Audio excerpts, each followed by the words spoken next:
자, 오늘은 4장 25절부터 공부해 보도록 하겠습니다. 지난 시간에 17절에서 24절까지 8개 규절에 대해서 내용은 짧은 내용이었어요. 그렇지만 우리가 굉장히 중요한 공부를 했었죠. 지금 우리가 공부하고 있는 게 뭐냐면 하나님이 만드신 교회의 표징, 교회가 세상에 대해서 나타내야 될 것으로 첫 번째 하나가 하나됨, 통일성이죠. 교회는 하나가 돼야 된다. 싸우고 분란이 일어나고 이러면 안 된다는 거죠.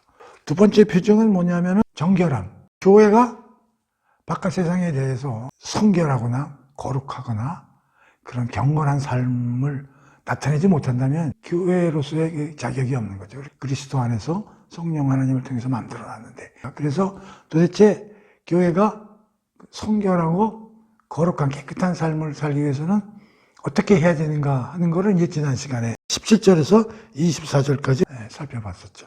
그래서 결론은 뭐냐면 맨 마지막에 있는 24절이에요. 옛사람을 버려버리고 새 사람으로 우리가 살아야 되겠다. 이제 그게 핵심인데, 그렇게 살려고 그러면 옛사람들이 어떻게 살았는가, 그 옛사람들의 특징을 이제 많이 설명을 했죠. 그래서 그 설명 중에 하나가 이제 마음이 허망하다, 총명이 어두워졌다, 무지했다, 마음이 굳어졌다, 그래서 하나님의 생명에서 떠나 있었다, 감각 없는 자였었다, 그래가지고 자기 자신을 방탕에 방임하여 더러운 것을 욕심으로 행했다. 그 다음에 유혹의 욕심을 따라서 썩어져가는 구습을 따르는 그러한 행동을 했었다는 거죠.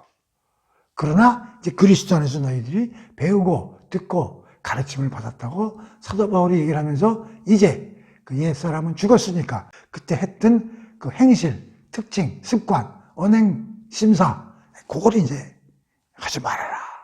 그리고 이제 새롭게 거듭났으니까 새 사람으로 우리 심령을 리프레시 해가면서 새롭게 살아나가 하는 걸 이제 지난 시간에 공부를 하면서 뭘 공부를 했냐면 우리 내부의 정신세계, 사고체계, 맨위의 영, 그 다음에 혼과 마음, 마음은 모든 지정의 요소를 컨트롤하는 센터라고 그랬어요.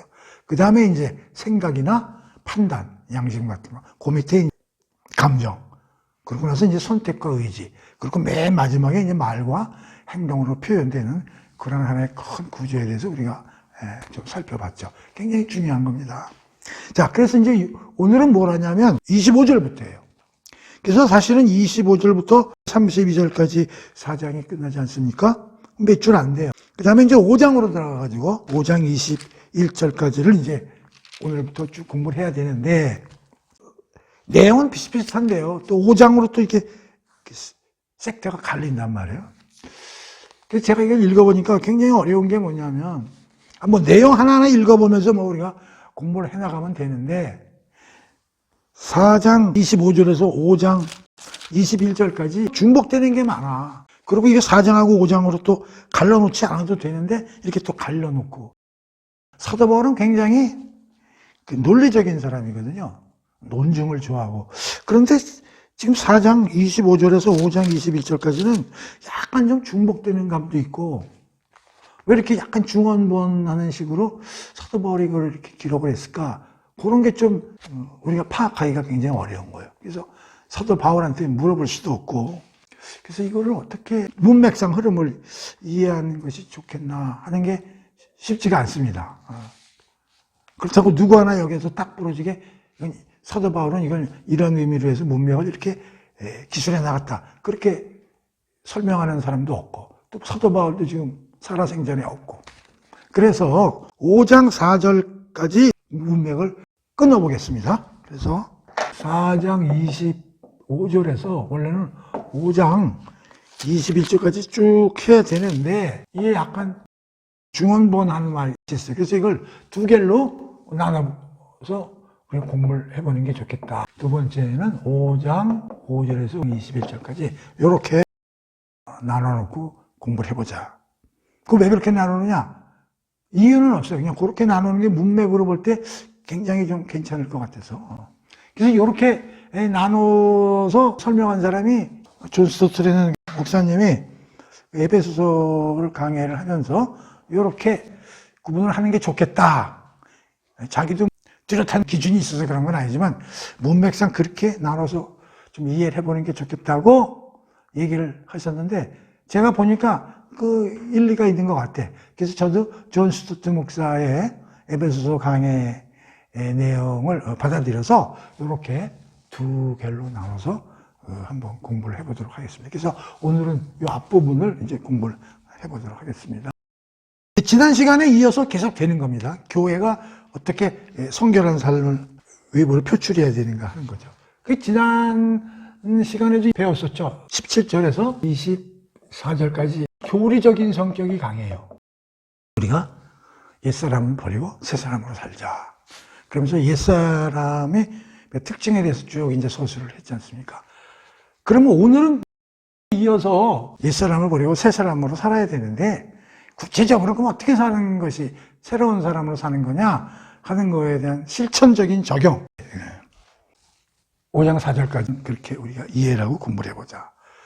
그러면 그 뒤에 있는 건 뭐냐? 또 약간 중복이 되는데 이것은 의롭고 거룩하게 살아야 되는 동기.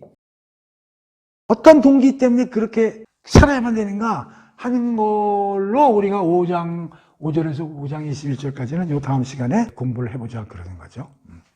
존 스투트 박사의 의견에 따라서 나눠서 우리가 한번 공부를 해보도록 하겠습니다. 자, 그래서 오늘은 25절에서 5장 4절까지 일단 끊어서 공부를 해보도록 하겠습니다. 구체적인 어떻게 살아야 되는가. 그래서 한번 쭉 읽어볼게요. 그런즉 거짓을 버리고 각각 그 이웃과 더불어 참된 것을 말하라. 이는 우리가 서로 지체가 됨이라.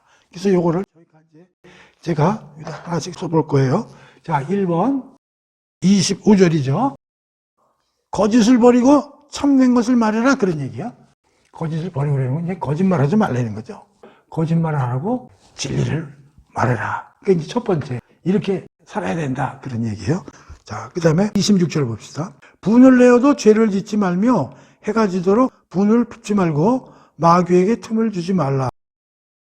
분을 내는 거와 관련해서 분을 내어도 죄를 짓지 말며 이게 뭐냐면 분노를 내지 말라는 건 아니야.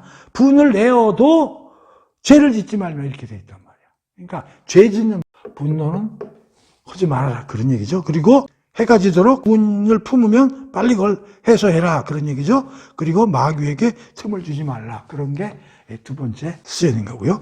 자, 세 번째는 28절입니다. 도둑질하는 자는 다시 도둑질하지 말고 돌이켜 가난한 자에게 구워져야 할 수 있도록 자기 손으로 수고하여 선한 일을 해라. 그러니까 이게 도둑질하지 말라는 거죠. 도둑질하지 말고 수고하여 선한 일을 해라. 선한 일을 하는 거면 도와줘라. 그들에게 이렇게 베풀라 이런 얘기예요. 그 다음에 29절이죠. 더러운 말은 너 입 밖에도 내지 말고 오직 덕을 세우는 데 소용되는 대로 선한 말을 하여 듣는 자들에게 은혜를 끼치게 하라. 더러운 말 하지 말고 선한 말을 하라는 거죠. 그 다음에 희한하게 30절에 가가지고 묘한 단어가 나와. 하나님의 성령을 근심하게 하지 말라. 그 안에서 너희가 구원의 날까지 인치심을 받았느라. 구체적으로 새롭게 살아야 되는데 갑자기 성령 하나님 얘기가 나오면서 성령을 근심시키지 말라고 이런 얘기 나와요. 그래서 요것은 30절은 여기다 이렇게 하나 써놓겠습니다. 자, 그 다음에 31절. 31절에 보면 뭘 하지 말라고 그러냐면 악독, 노함, 분냄, 떠들다, 비방 하는 것을 모든 악의와 함께 버려라. 그러면서 뭐라고 그러냐면 친절하고 불쌍히 여기고 용서하라. 그러면서 하나님 얘기가 나와요. 32절이죠. 여기다 쓸 거예요. 하나님이 그리스도 안에서 용서한 것처럼 너희도 용서하라. 이런 말이 나와요. 그렇죠? 그 다음에 5장 1절에 보면 하나님을 본받는 자가 되라. 이런 말이 나오고. 그 다음에 5장 2절에 가서 봅시다. 그리스도께서 너희를 사랑하신 것 같이 너희도 사랑 가운데서 행하라. 그는 우리를 위하여 자신을 버리사 향기로운 제물과 희생 제물로 하나님께 드리셨나이다. 그러니까 또 5장 2절에서 그리스도 얘기가 나와. 그렇죠? 그리스도의 사랑. 그리고 그리스도가 희생 제물로 자기를 하나님께 드렸다. 자, 그 다음에 5장 3절 봅시다. 음행하지 말라. 더러운 것. 그 다음에 탐욕. 그런 거는 너희 중에서 이름조차 올리지도 말라. 그래서 4절에 보면은 누추함과 어리석은 말, 그 다음에 희롱하는 말, 그런 건 하지 말고 오히려 감사하는 말을 해라. 오늘 공부하는 내용을 이렇게 정리하면 이렇게 되는 거예요. 구체적인 실제 삶에서의 적용에 대한 예시로 이제 이렇게 나와 있는 거야. 앞에 지난 시간에 한 것도 옛날에 이렇게 살았으니 이렇게 살지 마라. 니들이 그리스도 안에서 배우고 듣고 그 가르침을 받았지 않느냐. 그러니까 의와 진리의 거룩함으로 살아야 된다. 옛사람을 버리고 새사람을 살아라. 일반적인 보편적인 이야기를 했죠. 근데 오늘은 그거에 대한 구체적인 거야. 첫 번째는 거짓말하지 마라. 진리를 말하고 살아라. 분노 일어나는 건 좋지만 악한 분노, 죄 짓는 분노 하지 말고 빨리 풀어라. 왜? 그거 빨리 안 하면 사탄이 교회 내부를 분란시킨다. 그죠? 도둑질하지 마라. 도둑질하지 말고 니들 열심히 수고하고 이래서 남을 위해서 구제하고 도와줘라. 말 조심해야 돼. 더러운 말 이런 거 하지 말고 아주 선하고 은혜되는 말만 해라. 그리고 악독하고 노하고 분내고 떠들고 비방하고 뭐 이런 악이 있는 짓 이거 하지 마라. 친절을 베풀고 불쌍히 여기고 용서를 해라. 그리고 5장에 넘어가서 음행, 더러운 것, 탐욕 이런 거 절제하고 누추하게 생활하지 말고 어리석은 말 하지 말고 희롱하지 말고 감사하는 말로 오히려 해라. 이렇게 6가지를 나름대로 우리가 뽑아볼 수 있는 거예요. 그런데 이것만 얘기하면 되잖아. 구체적인 삶의 적용 예시니까. 그런데 이런 게 들어가 있어요. 이런 게. 30절에서 성령을 근심하게 하지 마라. 그러면서 뭐라고 하냐면 성령님이 구속해 날 것이 너희를 인쳤느니라. 그래서 성령 얘기가 나와. 그리고 30절에 가서는 하나님이 그리스도 안에서 너희들을 용서했다. 용서. 그러니까 너희들도 여기 용서해. 그리고 다시 5장에 들어가서 다시 하나님을 본받으라는 얘기를 또 합니다. 그리고 5장 2절에 가서 그리스도 얘기를 하면서 그리스도가 너희들을 얼마나 사랑했는지 아냐? 그 그리스도가 너희를 사랑하는 것 같이 너희들 사랑을 행하라. 그러면서 그는 자기의 몸을 희생제물로 하나님께 바쳤느니라. 이런 얘기가 쏙 들어가 있다 이 말이에요. 그래서 우리가 이걸 분리하면서 연결시켜야 된다고. 에베소서 전체 크게 분류를 나눌 때 1장에서 3장까지는 교리적인 내용이다. 4장에서 6장까지는 주로 실천적인 삶이다. 크게 나눴잖아요. 그런데 말이죠. 그럼 4장에서 6장까지에 대해서는 구체적인 삶에 대해서만 얘기가 나오는데 곳곳에 교리들이 숨어 들어가. 그러니까 뭐냐면 사도 바울은 구체적인 실천적인 삶의 예시를 기록하면서도 잊어먹지 않는 게 뭐냐면 교리야, 교리. 그래서 우리가 지난 시간에 4장 처음 들어갈 때 얘기를 했지만 기독교와 다른 종교와 철학과의 차이는 뭐냐? 우리는 행동과 말로 직접 삶에서 구체적으로 해야 되지만 반드시 거기에는 교리가 밑바탕이 돼야 된다. 자, 이거 보세요. 이 6가지의 구체적인 실천적인 사례를 기록하면서도 이런 게 속속들이 들어가 있어. 4장 30절, 32절, 5장 1절과 2절에 보면 묘해요. 자, 성령을 조심하라. 우선 성령이라는 말이 나와. 그러면 하나님이 그리스도 안에서 용서한 것처럼 너희들도 용서해라. 하나님이 나와. 그리고 5장 1절에서는 하나님을 본받는 사람이 되라고 얘기 나와. 그리고 32절에서 예수 그리스도의 사랑을 본받고 예수 그리스도는 자기를 희생제물로 자기 몸을 하나님께 희생물로 드렸다. 이런 말이 나와. 그러니까 가만히 보면 뭐가 나와? 삼성의 하나님이 다 나오잖아. 성령 하나님, 성부 하나님, 성자 하나님 얘기가 들어가 있다 이런 얘기지. 사도 바울은 이것만 쓰고 싶지 않은 거야. 이것만 쓰면 다른 종교나 철학하고 틀릴 게 뭐가 있냐 이런 얘기지.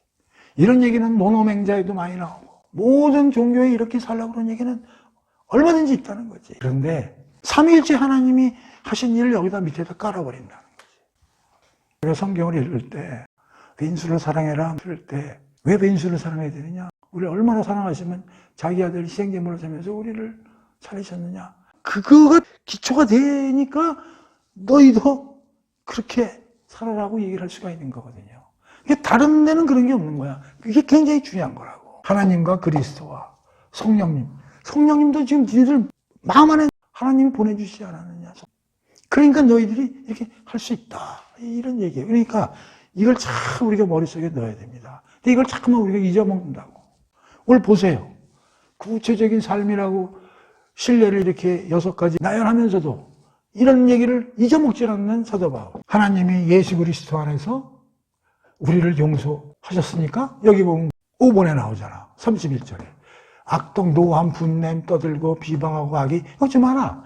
그러나 친절하고 불쌍히 여기고 용서해라. 여기 용서가 나오잖아. 하나님이 그리스도를 용서했듯이 그러니까 너희들도 용서해야지. 음행이나 더러운 것 이런 거 하지 말라 그러면서도 감사하는 말을 해라. 누구한테 감사하는 말을 해? 너희들이 이런 거짓말하고 죄 짓고 도둑질하고 이렇게 살았다가 싹 마음을 바꾸는 일이 세 분이 하셨잖아. 그러니까 이분들한테 감사의 말을 하면서 살아야지. 그러니까 이제 그 의미를 아시겠죠? 이 하나하나 내용도 중요하지만 이 시스템의 구조를 우리가 아는 게 대단히 중요하다.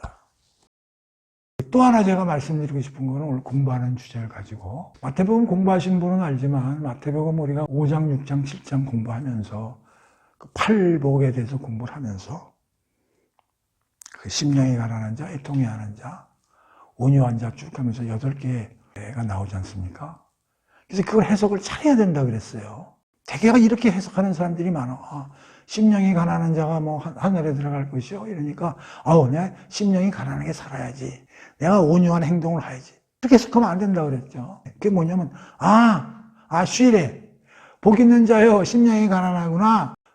우리 그리스도는 심령이 가난한 자라는 거예요. 그렇게 행하라는 게 아니라 심령이 가난한 자다 이거예요. 그렇게 하나님이 그 자리에 갖다 놨다 이런 얘기예요. 그 다음에 또 뒤에 가면 뭐가 나냐면 소금과 빛이 되라는 말이 나오거든요. 그 음식점에 가면 많이 붙어있죠. 뭐 빛과 소금 뭐 이렇게. 그 순서는 빛과 소금이 아니라 소금과 빛입니다. 어떤 사람은 이렇게 생각해요. 그리스도인은 소금이 되고 빛이 되도록 살아야 돼. 그런 뜻이 아닙니다. 그리스도인은 소금이에요. 그리고 빛이에요. 그래서 걸맞게 사라지는 거예요. 그래서 남들이 우리를 소금이구나 빛이라고 이해를 하게 되는 거예요. 그러니까 우리가 억지로 짜내서 소금이 되고 빛이 되려는 얘기가 아니에요. 우리는 소금이고 빛이에요. 자, 그걸 여기다가 대입합니다. 잘 들으세요. 하나 예를 듭니다. 거짓말하지 말고 진리를 얘기해라. 대부분은 그래 거짓말하지 않고 이제 진리 참된 말만 해야지. 되게 그렇게 이해를 하죠. 그렇게 해석을 하고 저는 그렇게 해석 안 합니다. 우리는요 진리를 말할 수 있는 사람으로 하나님이 우리를 만들어 놓으셨어요. 그래서 우린 진리를 말할 수밖에 없는 사람인 거예요. 그거하고 우리는 진리를 말하도록 노력하면서 살아야 돼. 뉘앙스가 같아요 틀려요? 좀 다르죠. 우리 옛사람은 죽었다 그랬잖아요. 옛사람은 죽었다니까요. 이 옛사람이 뭐라고 그랬어요? 옛자라고 그랬죠. 옛날 신분이라고 그랬잖아요. 우리 소속이라고 그랬잖아요. 이거 빠져나왔다니까요. 어디로? 새 사람으로요. 우리는 거짓말을 하는데 속해 섰었어요. 우리 소속이. 그땐 거짓말밖에 못해. 참된 말을 할 수가 없어. 왜? 사탄과 마귀의 소속이었고 죄의 소속에 있었기 때문에 거짓말밖에 할 수가 없어. 그런데 바꿔놓으셨다고 소속을. 그러면 이제 거짓말하는 신분에서 바뀌어진 거예요. 그래서 하나님과 예수 그리스도 안으로 이렇게 들어가도록 하나님이 만들어 놓으셨기 때문에 예수 그리스도가 뭐예요? 진리라고 그랬잖아요. 그러니까 우리는 진리 속으로 들어가 있는데 어떻게 진리를 말을 안 하고 살아요? 당연히 진리를 말하는 수밖에 없는 사람인 거죠. 그러니까 여기서 진리를 말해라는 뜻은 무슨 뜻이냐? 네가 노력을 해서 진리를 말하도록 노력해라. 이런 게 아니고 이 진리밖에 말할 수가 없네. 그런 뜻이라고. 이건 뭐냐? 도둑질하지 마라. 니들은 도둑질을 할 수가 없네 이제. 그런 신분이 아닐세. 남을 도와주는 신분이지. 그러니까 도둑질 안 하고 남을 구제하는 식으로 열심히 행동을 해라. 그런 뜻이 아니라니까. 그래서 이걸 잘 이해해야 됩니다. 에베소서에 나오는 이 새로운 삶에 대한 굉장히 많죠. 여기 6가지, 뭐 여기도 하나를 세네, 여기도 6가지, 뭐 많이 나오는데 이걸 내가 이제 이렇게 살아야지, 이렇게 노력을 해야지. 그렇게 해석하지 말고, 나는 이제 완전히 이렇게 살 수 있는 스타팅 포인트에 서 있는 사람이구나. 왜? 하나님이 그리스도 안에서 우리를 용서를 해버렸어. 새로운 사람으로 만들어 버리셨다니까. 그리스도가 와가지고 우리에게 사랑을 보여주고 당신이 희생제물로 하나님께 자기 몸을 바쳤어. 그래서 우리와 함께 십자가 죽으셔서 우리가 속죄함이 됐고 죄사함을 받았다고요. 그런 위치에 있거든 우리가. 근데 뭘 열심히 해서 뭐 진리를 말하고 무슨 뭐 도둑질을 하지 말고 도저히 할 수 없는 신분이 됐다니까. 그런 차원에서 한 줄 한 줄 이제 읽어보겠습니다. 그래서 이 전체적인 이 구조를 좀 잘 이해를 하시고요. 자, 이제 한 줄 한 줄 이제 좀 읽어보겠습니다. 좀 구체적으로. 25절. 그런즉 이제 앞에서 얘기한 내용을 받아가면서 쓴 거죠. 옛사람을 죽였으니까 옛사람의 성품은 죽이고 새 사람으로 살아가라. 그런즉 거짓을 버리고 각각 그 이웃과 더불어 참된 것을 말하라. 참된 것을 진리라는 얘기예요. 진리. 이는 우리가 서로 지체가 됨이라. 이게 뭐냐면 우리 몸의 지체는 이게 한 몸이잖아. 한 몸에 있는데 거짓말을 하면 지체가 신뢰가 안 생긴다. 우리가 하나의 통일성을 가지려면 어때요? 서로 신뢰가 있어야 되잖아요. 손과 발 사이에 싸움이 일어나면 안 되잖아요. 서로가 서로를 믿고 의지해야 되잖아. 그러니까 교회에서 성도들끼리 서로가 서로를 믿고 의지하고 신뢰가 쌓여야 그게 한 몸의 지체로서 운영이 잘 되잖아요. 근데 거짓말을 하면은 지체 간에 분란이 일어나게 되잖아요. 그게 거짓말을 하면 안 되는 거죠. 그런데 이걸 잘 생각해 봅시다. 근데 왜 첫 번째로 거짓말이 나왔을까요? 여기 보면 뭐 악독이니 여러 가지 얘기하는데 제일 스타팅으로 거짓말하지 말고 참된 것을 말하라. 서도머리 첫 번째 스타팅으로 딱 썼단 말이야. 그래서 이거를 제가 가만히 생각해 보니까 이게 의미가 있는 거야. 왜냐하면요, 이 하나님이 창조를 했잖아요. 에덴 동산 만들어 주셨잖아요. 근데 여기서 우리가 쫓겨나고 죄와 타락이 시작되고 원인이 뭐예요? 뱀이 유혹을 했죠. 그거 넘어간 거 아니에요? 근데 뱀이 뭘 가지고 유혹했냐면 거짓말을 가지고 유혹한 거예요. 하나님의 말을 싹 뒤집어서 야, 하나님이 여기 있는 열매들 다 먹지 말라고 그랬냐? 요렇게 했잖아요. 하나님이 선악과만 먹지 말라고 그랬잖아요. 다른 거 다 먹어도 된다고. 거짓말로 시작돼서 홀랑 넘어간 거야. 그래야지 모든 게 거기서부터 일어난 거야. 그러니까 이 거짓말이라는 게 뭐냐면 이 전 우주와 인간, 이 타락하고 죄가 들어오는 첫 스타팅이 거짓말에서 시작된 거예요. 그래서 거짓말을 맨 앞에다 써놓은 게 의미가 있네. 그러니까 거짓말하면 안 돼요. 그러니까 우리 그리스도인은 거짓말하면 큰일 나는 거예요. 왜? 그냥 나빠서가 아니라 이게 오늘날 이 우주가 타락하게 되고 하나님의 마음을 아프게 하고 한 첫 번째 동기가 거짓말에 넘어간 거잖아요. 그래서 첫 번째 나온 거라고 보면 돼요. 그럼 거짓말을 안 하면 뭘 해야 돼? 참된 거, 옳은 것만 얘기하면 되죠. 옳은 것. 옳은 게 뭐야? 성경에 있는 내용대로 하나님이 하라고 그러는 거, 예수님이 하신 거, 그런 것만 우리가 따라가면 되는 거예요. 그런데 조금 전에 얘기했지만 우리가 그럼 진리를 위해서 열심히 노력해야지. 아니, 노력하는 게 아니라 이미 바꿔놨어요. 우리가 거짓말하든 사탄의 어떤 소속에서 빼가지고 예수 그리스도 안에 넣어놨으니까 예수 그리스도 진리요 빛이니까 그 안에 있는데 어떻게 우리가 거짓말을 해? 진리만 얘기를 해야지. 진리를 내가 열심히 말해. 아니, 우린 진리를 말할 수 있을 수밖에 없는 그러한 상태의 신분에 와 있는 거예요. 노력을 해서 하는 게 아니라 이미 하나님이 그렇게 하도록 만들어 놓으셨어요. 근데 우리 좀 살살 거짓말 하는데요. 그 사람은 그리스도 안에 있지 않은 사람이기 때문에 거짓말을 하는 거예요. 교회를 다니더라도 그렇게 이해하면 되는 거예요. 그래서 거짓말에 대해서 뭐라고 그러냐면 요한복음 8장 44절 너희는 너희 아비 마귀에게서 났으니 너희 아비의 욕심대로 너희도 행하고자 하느니라. 그러니까 우리가 예수 믿기 전에는 아버지가 마귀니까 마귀가 하는 대로 본받아서 그렇게 행했다는 거예요. 그는 처음부터 살인자요? 그는 누구야? 마귀야. 그러니까 믿지 않는 자의 아버지. 마귀는 처음부터 살인자요? 진리가 구석이 없으므로 진리가 없어. 그 사람은 진리하고 관계가 없는 거야. 마귀는 진리에 서지 못하고 거짓말을 할 때마다 제 것으로 말하니 그가 거짓말쟁이요 거짓의 아비가 되었습니다. 사탄 마귀가 거짓말의 애비고 거짓말의 원형이라니까. 근데 우리는 거기서 빠져나왔잖아. 우리 그리스도 안에 있잖아요. 그러니까 우리는 진리를 말할 수밖에 없는 거지. 진리를 말하려고 노력하는 게 아니라 우리는 진리 그 안에 있다니까. 사탄의 핵심이 거짓말쟁이에요. 이게 처음에 나오는구나. 그러니까 절대 거짓말하면 안 돼요. 옛날에 이게 깊이 있게 생각을 못 했는데 이번에 예배에서 읽어보면서 이 거짓말이라는 게 왜 앞에 나왔는지 이게 의미가 심장하구나. 절대로 거짓말해서는 안 되겠구나. 우리가 뭐 찾아보진 않겠는데 우리 사도행전 공부했잖아요. 아나니아와 삽비라 죽었잖아. 재산을 반이나 내놨습니다. 많이 내놨죠. 근데도 죽었어. 왜? 거짓말. 처음부터 반만 내놓겠습니다 했으면 절대 안 죽지. 다 내놓겠다고 그랬다가 나중에 반으로 주인에게 주는 거야. 거짓말이 되기 때문에. 누가복음에는 그 세리장 삭개오, 누가복음 19장 8절 보면 이런 말이 나와. 예수님이 오신다 그러니까 삭개오가 이제 키가 작아. 그러니까 나무 위에 올라가서 이제 예수님 보려고. 예수님 벌써 딱 삭개오를 거기 있는 걸 아시고 5절에 보면 삭개오야 속히 내려와라. 내가 오늘 네 집에 좀 유해해야 되겠다. 이렇게 얘기를 하신단 말이야. 그랬더니 그냥 삭개오가 좋아가지고 내려와서 이제 예수님을 이제 모시죠. 이제 8절에 보면은 삭개오가 뭐라고 그러냐 봐. 삭개오가 서서 주께 여짜오니 주여 보시옵소서 내 소유의 절반을 가난한 자들에게 주겠습니다. 이렇게 얘기하잖아. 내가 가지고 있는 재산의 반을 내놓겠다. 이렇게 얘기한단 말이에요.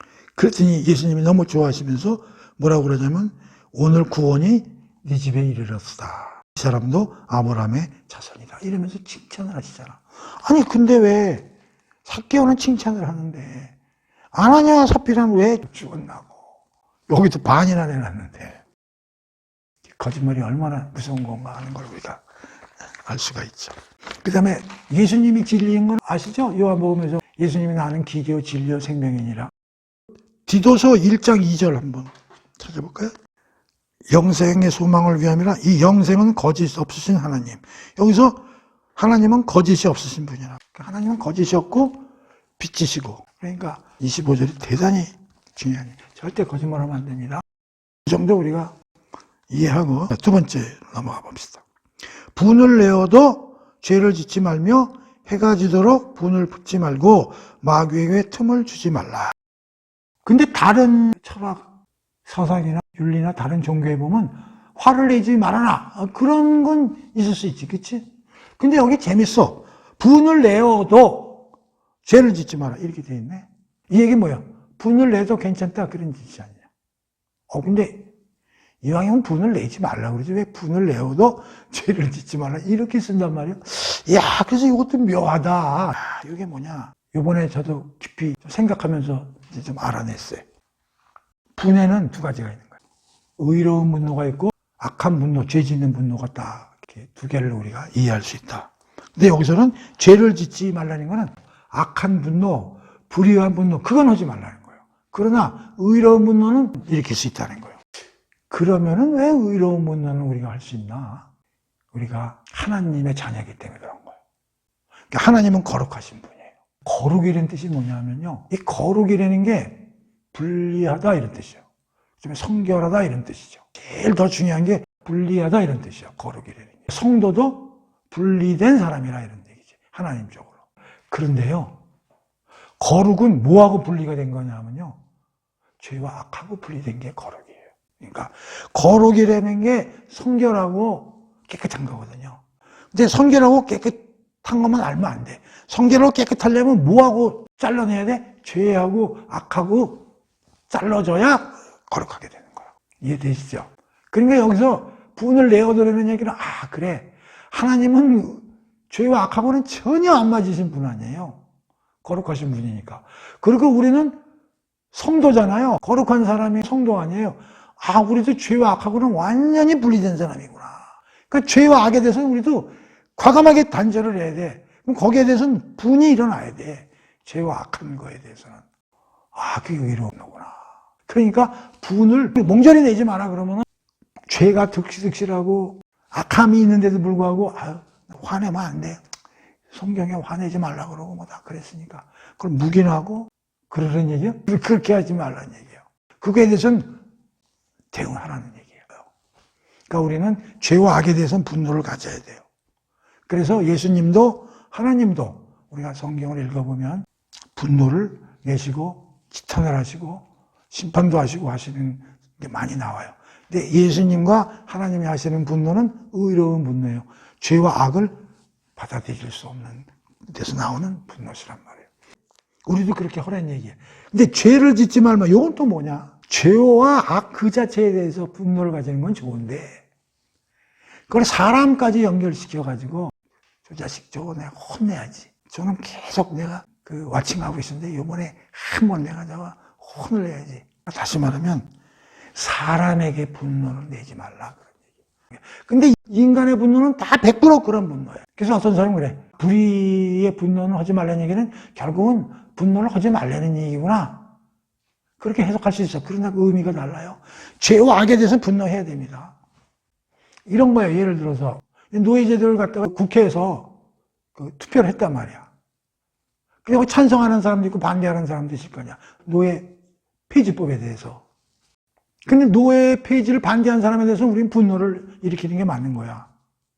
그 사람에 대해서가 아니라 노예제도 그 자체에 대해서는 그건 당연히 폐지가 돼야 되는 게 맞는 거야. 노예제도라는 것은 그건 인간의 존엄성에 관한 문제이기 때문에 우리가 노예제도는 도입해서는 안 되고 그건 우리가 폐지해야 되겠습니다. 그런 건 얼마든지 싸울 수 있는 거예요. 그런데 어떤 개인에 대해서 저 사람이 나한테 뭐 돈을 안 갚아. 그래서 저거 혼내줘야지 내가 뭐 이런 분노. 그거는 하지 말라는 그런 걸 하지 말라는 거예요. 그러니까 사람에 대해서 그런 분노는 하지 말라는 거예요. 그 다음에 해가 가지도록 분을 품지 말고 바로 이게 그런 얘기예요. 그래서 설령 내가 그런 분이 일어났더라도 잘못했구나 하고 빨리 지우라는 거예요. 해가 떨어지기 전까지 지우라는 얘기가 아니라 빨리 즉시 사람에게 불의한 분노가 일어날 수도 있거든. 그럼 빨리 즉시 알아채고 내가 마음을 가라앉히지. 빨리 가라앉히래. 빨리 가라앉히래. 특히 사람에 대해서. 그래서 우리가 로마서 배울 때 이런 얘기 했잖아요. 사람이 미워. 원수를 사랑하라. 원수 사랑하기 어렵다고 그랬잖아요. 저놈이 내가 꿔준 돈도 안 갚았는데 갑자기 내가 무슨 일을 하니 계속 막 반대를 해. 그냥 저 때려서 없애주고 싶어. 분노가 확 일어나는 거야. 그런 분노는 빨리 누그러뜨리는 거야. 근데 그게 잘 안 되잖아. 그래서 하나님이 내신 묘책이 있잖아. 네가 남한테 분노 내고 네가 심판하고 싶은 거 나한테 맡겨라. 내가 대신 해줄게. 그리고 너는 그 분노를 가라앉히라. 그거거든요. 하나님한테 맡기면 돼요. 이거예요. 왜? 마귀에게 틈을 주지 말라. 이게 뭐냐면 그러한 불의의 분노가 교회 안에서 일어나면 거기에 찬스를 보고 마귀가 달려든다. 지체 사이에 그러한 불의를 가지고 일어나는 분노가 일어나는 즉시 사탄이 저건 내가 놓을 수 있는 또 장이 하나 만들어냈네 하고서 사탄이 날뛴다는 거죠. 그래서 여기 마귀에게 틈을 주지 말라 하는 게 세 번째, 도둑질하는 자는 다시 도둑질하지 말고 돌이켜 가난한 자에게 구제할 수 있도록 자기 손으로 수고, 여기 수고란 말이 나와 선한 일을 해라. 도둑질 문제가 나오네요. 십계명에는 나오지만 도둑질하지 마라. 내가 이걸 보면서 이것도 의미가 있다. 우리 인간이요 전부 도둑질한 사람들이에요. 내가 그런 생각이 들더라고. 근데 도둑질한 적 없는데 우리는 아담의 후손이잖아요. 아담의 허리에서 나와서 아담의 후손인데 하나님의 말씀과 하나님의 영광과 하나님의 사랑을 탈취한 도둑놈들이에요. 우리는 그걸 알아야 돼요.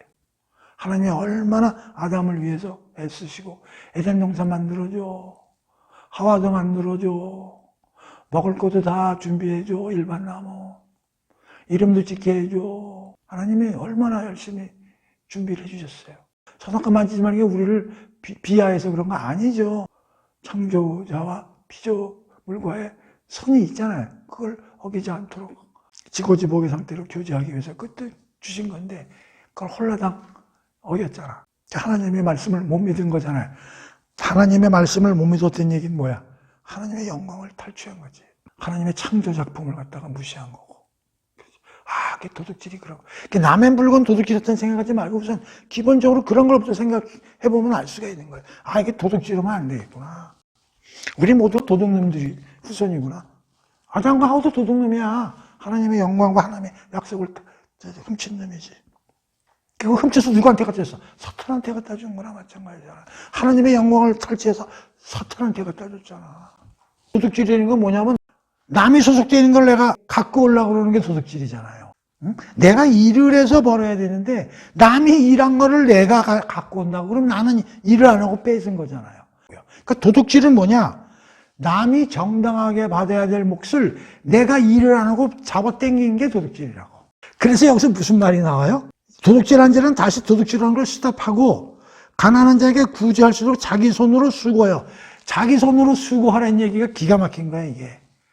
남이 한 거 갖고 오지 말고 네가 스스로 일을 해서 그걸 네 걸 만들어야지 왜 남의 걸 갖고 와 일도 안 하고. 그 얘기예요. 도둑질하는 놈은 자기는 일을 안 하고 남이 열심히 일한 걸 다 긁어 모으는 게 도둑질이란 말이야. 그러니까 그렇게 하지 말고 네가 일을 하라는 거예요. 일을 해서 그걸 만들려는 거예요. 열매를. 자기 손으로 수고를 해라는 게 땀을 흘려가지고 수고를 해라는 거예요.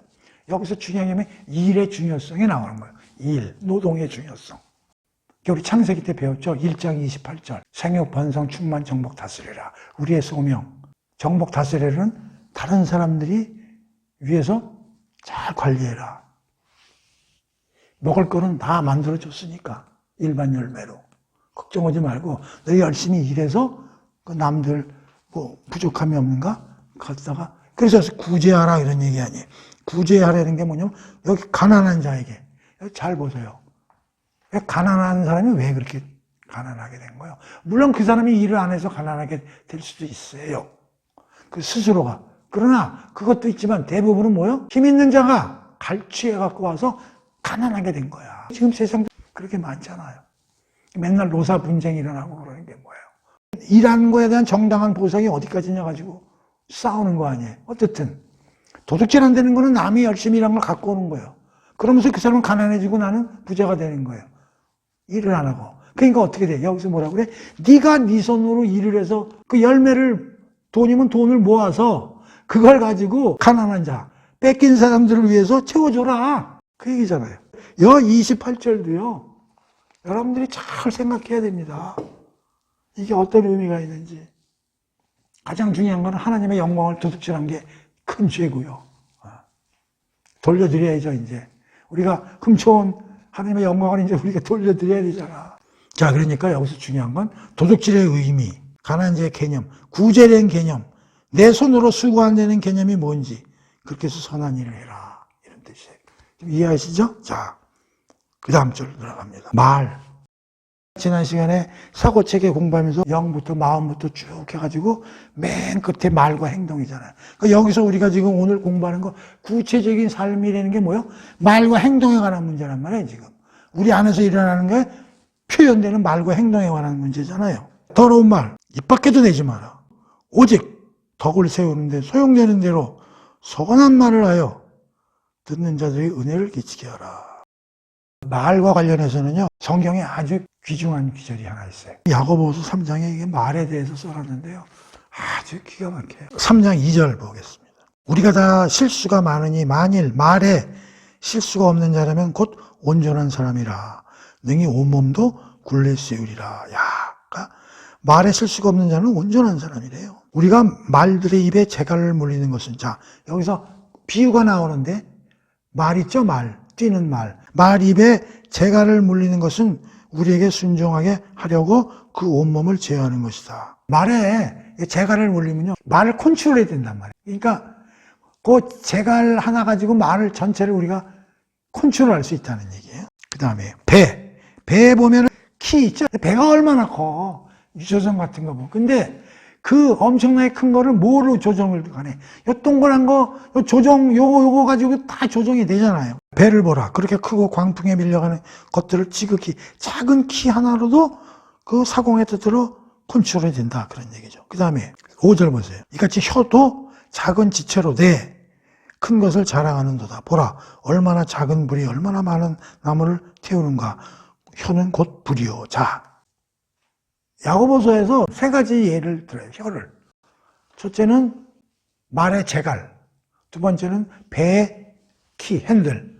세 번째는 불의 혀. 불의 혀는 뭐냐면, 불이 되는 거는 그 불 하나로 인해서 전 산이 다 불에 타고 엄청난 빌딩도 그 불 씨앗 하나로 인해서 그게 화재가 어마어마하게 나잖아요. 그러니까 불이 그 파워가 얼마나 세요. 근데 혀가 그 불 같다는 거예요. 우리 몸에 있는 요 랄랄랄라 요 별거 아닌데 이게 나뿐만 아니라 온 세상 여러 사람을 다 해칠 수 있다는 그런 거라는 거죠. 강력한 거래. 작지만. 다시 말하면 야고보는 뭐라고 하냐면 말이 되는 게 아주 미미하고 힘이 없고 별 볼 일 없는 거죠. 어마어마한 강력한 파워를 갖고 있다. 이 말이 여러 사람 죽이고 살리고 다 한다는 거죠. 우리 속담에 말 한마디로 천냥빚을 갚는다. 그런 말도 있지 않습니까? 그러니까 말이 그렇게 중요하다는 거예요. 또 하나 우리가 명심해야 될 게, 하나님이 우주를 뭘로 만들었어요? 말씀으로 만들었잖아요. 모든 율법을 다 말씀으로 계시해서 주셨잖아요. 이 성경이 다 하나님의 말씀 아닙니까? 자, 그 말이 그렇게 중요한 거예요. 그러니까 여기서 제발 시잘데없는 더러운 말 하지 말라는 거예요. 덕을 세우는 데 쓰라는 거예요. 그리고 선한 말을 하라는 거예요. 될 수 있으면. 그래가지고 어떻게 돼? 은혜가 일어나도록 해라. 그 다음에 이제 성령을 근심하게 하지 말라. 그 안에서 너희가 구원의 날까지 인치심을 받았느니라. 이제 이 일로 넘어와서 한번 얘기를 해볼게요. 에베소서 처음 신령한 복 얘기하면서 약속의 성령으로 인치심을 받았으니 그런 공부했고, 근데 여기서 구원의 날까지 인치심을 받았느니라. 그러니까 인치심은 도장을 받았다는 얘기예요. 성령님이 우리 안에 들어오신 게 뭐예요? 우리를 인친 거야. 보증했다는 얘기예요. 그 뭘 보증했다는 얘기예요? 우리가 구원의 확실함을 보증했다는 얘기예요. 너희들은 하나님의 자녀, 오케이. 거룩하고 흠없게 마지막 날 될 거야, 오케이. 너 하나님 나라에 들어갈 거야, 오케이. 그리고 너는 하나님이 준비하신 모든 거를 다 상속자로서 네가 받을 수 있을 거야, 오케이. 오케이 사인을 왔다는 건 보증인이라는 얘기 아니야. 그 우리 안에 계시다는 거 아니야. 근데 구속의 날까지 인치심을 하셨느냐. 우리 아직 구속의 완성은 안 됐잖아. 마지막 날에 완성이 되잖아. 완성은 안 됐지만 완성될 것을 지금 보증하고 계신 거 아니에요. 그러니까 우리 이 과정에 있는 거 아니에요. 그러니까 거짓말하고 죄 짓고 도둑질하고 그럼 그 보증이 헛된 거 아니냐. 그렇게 해서 되겠느냐. 그런 얘기 아니죠. 그러니까 이런 얘기를 하면 성령님이 마음 아파하신다. 그러지 마시고. 자, 그리고 31절. 그러면서 다시 뭐라고 그러냐면 여기에 6개의 특징을 들면서 악독함과 노함과 분냄과 떠드는 것과 비방하는 것을 모든 악의와 함께 버려라. 6개가 나와. 악독, 노함, 분냄, 떠들고 비방하고 악의를 가지고 있는 걸 하지 말라는 거죠.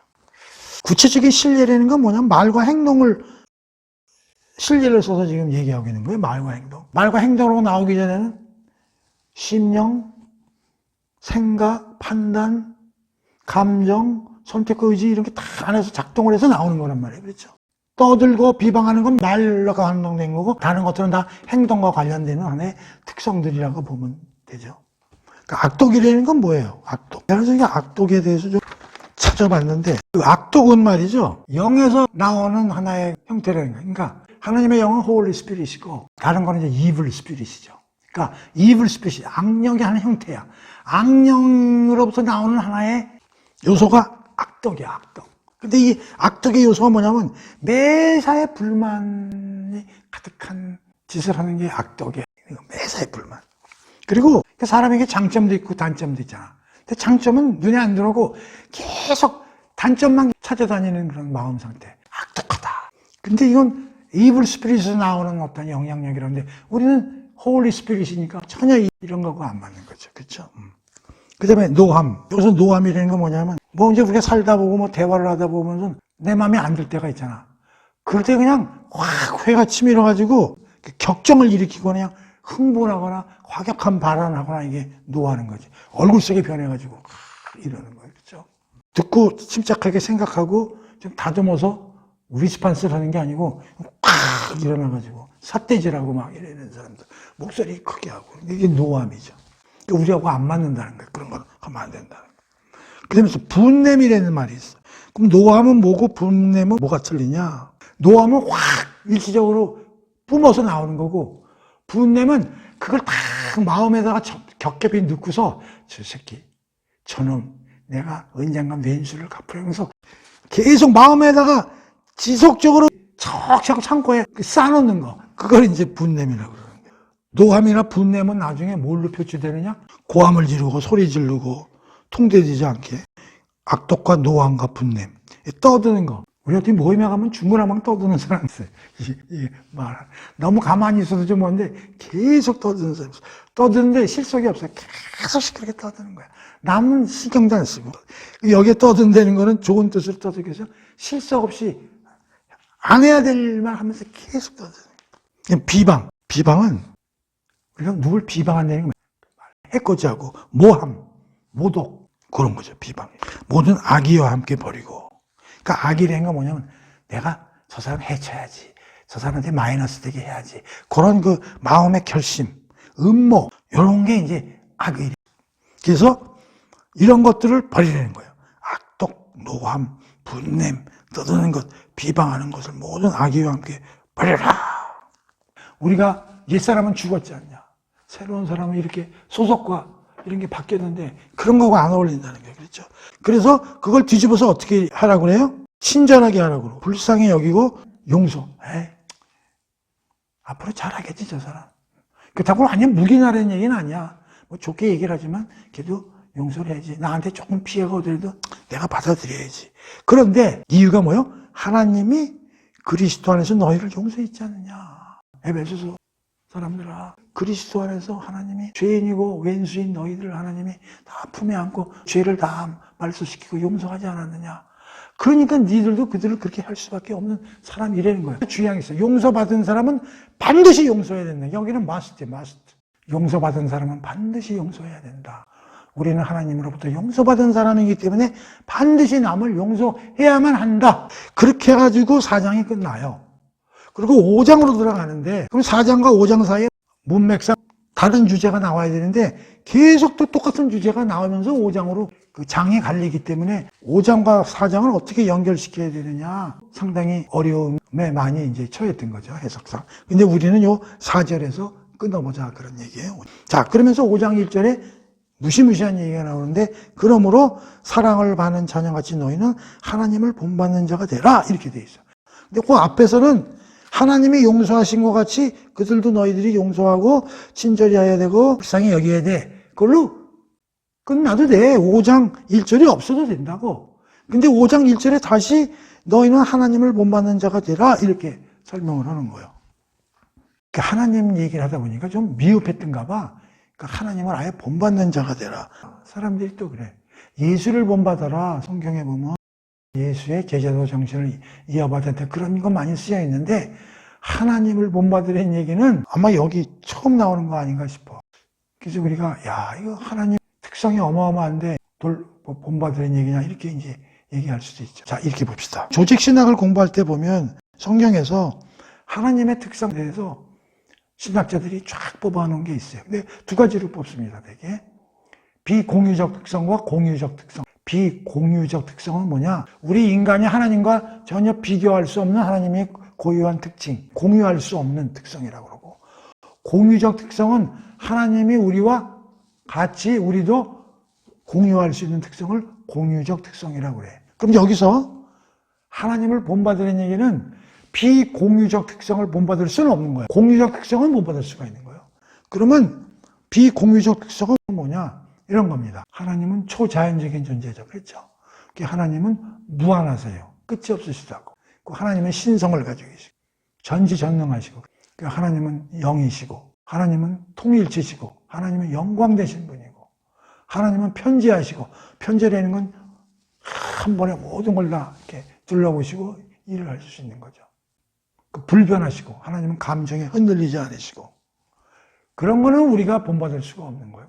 그런데 여기서 본받으라는 건 하나님이 인격체시고 우리와 함께 하시기 때문에 우리와 공유할 수 있는 특성들이 있어요. 첫 번째가 뭐냐면 거룩하신 거예요. 죄와 악과는 전혀 본질이 안 맞으신 분이죠. 우리도 거룩할 수 있어요.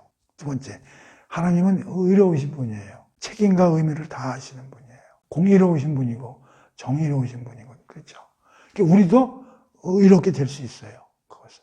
그리고 하나님은 자비롭고 사랑 많으시고 은혜로우시고 우리도 하나님의 사랑과 자비 본받을 수 있어요. 그리고 하나님은 오래 참으세요. 회개할 수 있는 시간도 주시고 우리도 그거 배울 수 있어요. 그 다음에 하나님은 신실하신 분이에요.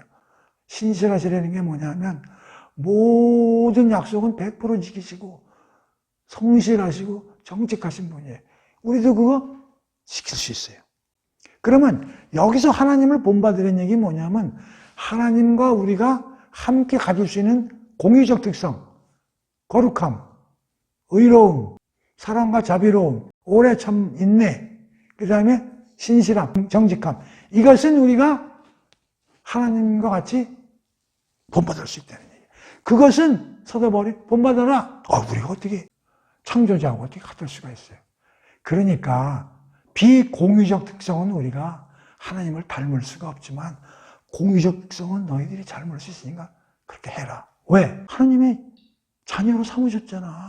너희를. 그리고 너희를 상속자로 삼으셨잖아. 그리고 너희를 하나님의 가족으로, 권속으로 만드셨잖아. 그래서 여기서 보면 이런 말이 나와. 5장 1절에 사랑을 받은 자녀같이. 이런 거야. 우리 애들을 생각해보려고, 자녀를. 그러니까 우리가 낳잖아. 사랑스럽잖아. 그러니까 애들이 그 사랑을 느껴. 엄마 아빠가 너무 자기를 잘해줘. 너무 배울 게 많아. 그래서 애들이 엄마 아빠를 닮고 싶어. 그거 똑같은 거야. 하나님이 너희를 자녀 삼으시고 얼마나 사랑을 내려 보내셨냐, 은혜로. 그러니까 애들이 부모 닮는 것처럼 너는 하나님을 닮으란 말이야. 사랑받은 자녀같이 너희는 하나님을 본받는 자가 되라. 그러니까 하나님이 가지고 계신 거룩함, 의로움, 자비로움, 오래 참으심, 정직하고 신실한 거 그대로 해라. 그 안에 용서도 들어가 있는 거지. 그 다음에 2절 보겠습니다. 또 한마디 더 해. 그리스도 얘기를 또 하네. 그리스도께서 너희를 사랑하신 것 같이 너희도 사랑 가운데서 행하라. 그리스도가 너희를 사랑해서 십자가에서 죽으셨잖아. 그게 엄청난 사랑이잖아. 그것처럼 너희들도 따라서 행하라, 그런 얘기예요. 그 여기서 구체적인 걸 설명하고 있는데 여기서 또 완전히 총체적인 걸 또 얘기를 하고 있는 거예요. 그러면 서로가 이렇게 교합해서 얘기를 하고 있는 거예요. 그는 우리를 위하여 어떤 사랑을 베풀었느냐? 자신을 십자가에서 버리고 향기로운 제물과 희생 제물로 자신을 하나님께 드렸느니라. 자기 자신을 던지면서 우리를 사랑한 거. 그런 사랑을 너희들도 따라서 해라. 또 하나님에 대해서는 하나님을 또 본받아라. 이렇게 얘기를 하고 있는 거예요. 그 다음에 4절. 그러니까 이 구체적인 삶을 얘기하다가 중간중간에 성령, 하나님, 그리스도 또 집어넣다가 또 다시 또 나오고 막 이렇게 되니까 혼동이 와. 그래서 그걸 혼동하지 말고 이렇게 이해를 하면 돼요. 사도 바울이 구체적인 삶의 말과 행동을 얘기하면서 곳곳에 교리적인 걸 베이스로 깔면서 얘기를 했구나. 그렇게 알면 되죠. 자, 음행. 이건 뭐 다 아는 거죠. 더러운 것, 탐욕. 이런 단어는 입에다가 대지도 말라는 거죠. 하나님의 구별된 성도들에겐 마땅치 않다. 바람직스럽지 않은 것이다. 또 누추함과 어리석은 말이나 희롱의 말 이런 것도 전혀 마땅치 않다. 음행. 여기서 음행은 뭐 성적인 음행도 있지만 우상숭배도 음행이라고 했어요. 그렇죠? 탐욕. 이 탐욕이 뭐냐면 넘치는 욕심이 아니라 너무 과하다는 거야. 과해.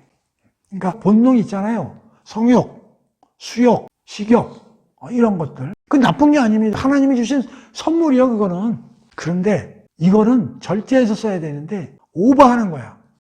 선을 넘어서 욕심을 내는 거. 본능은 중립적인데 우리가 타락했기 때문에 그 본능이 타락해가지고 너무 오버해서 넘치는 욕심으로 변하는 거예요. 탐욕이야, 그게.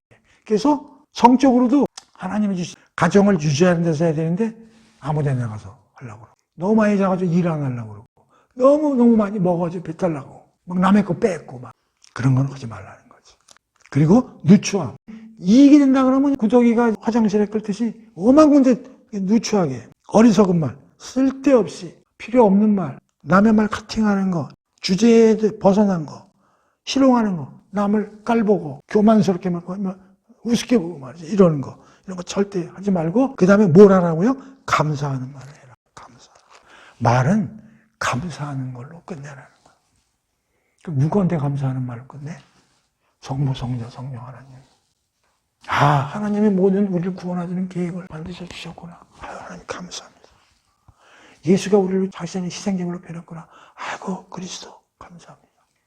성령님, 그 모든 걸 깨닫게 해주시고 우리 안에 들어오셔가지고 새 사람이 되도록 안에서 운전해 주시는 성령님 감사합니다. 그거에 대한 구체적 귀절이 19절 한번 보세요. 19절.